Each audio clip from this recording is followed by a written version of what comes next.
नमस्कार, आप देख रहे हैं महानगर समाचार। मैं हूं आपके साथ श्वेता।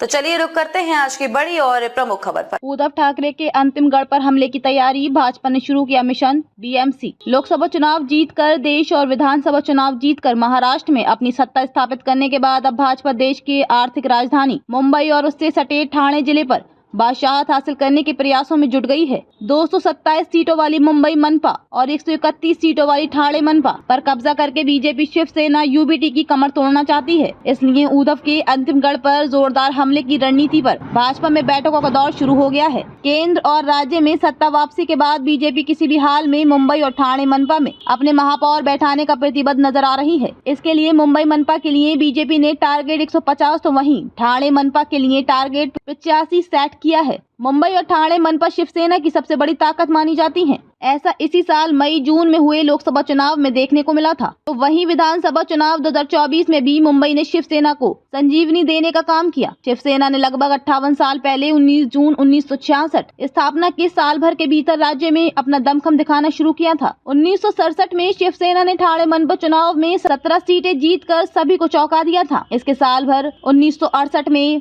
हुए मुंबई मनपा चुनावों में शिवसेना के 42 पार्षद चुने गए थे। 2017 में हुए आखिरी निकाय चुनाव महाराष्ट्र में निकाय चुनाव आखिरी बार 2017 में हुए थे। 1984 से शिवसेना के साथ बीजेपी महायुति में शामिल थी, लेकिन शिवसेना और बीजेपी ने 2017 में मनपा चुनाव अलग अलग लड़ा था। मुंबई मनपा चुनाव 2017 में शिवसेना को 84 और बीजेपी को 82 सीटों पर जीत मिली थी। शाखा नेटवर्क से उद्धव को उम्मीद। ठाकरे की शिवसेना पिछले लगभग 4 दशकों में शाखाओं की मजबूत नेटवर्क के जरिए जनसेवा में कार्यों में तत्पर रही है। लोगों से उसके सीधे जनसंपर्क का लाभ शिवसेना को मिलता रहा। उद्धव ठाकरे को विश्वास है कि कम से कम मुंबई और ठाणे मनपा का अपना गढ़ शिवसेना UBT बचा ही लेगी। बीजेपी में शुरू हुआ मंथन। मनपा चुनाव जीतकर उद्धव ठाकरे की शिवसेना UBT को महाराष्ट्र से पूरी तरह से उखाड़ फेंकने के लिए बीजेपी में बैठकों का दौर शुरू हो गया है। सूत्रों का कहना है कि बीजेपी में इसी तरह की बैठकें जिला एवं तालुका स्तर पर भी आयोजित की जा रही हैं। इसमें प्रमुख नेता और पदाधिकारी बूथ प्रमुखों से लेकर पन्ना प्रमुखों तक का मार्गदर्शन कर रहे हैं और राज्य पर कब्जे की आखिरी लड़ाई के लिए प्रोत्साहित कर रहे हैं।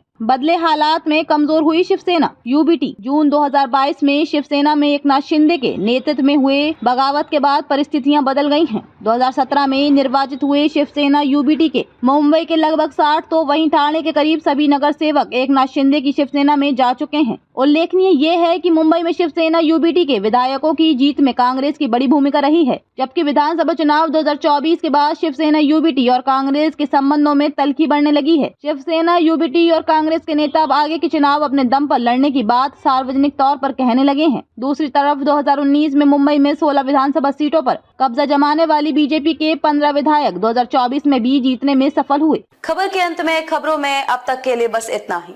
फिर होगी आपसे मुलाकात ऐसे ही बड़ी किसी खास खबर के साथ। तब तक के लिए नमस्कार और देखते रहिए महानगर समाचार।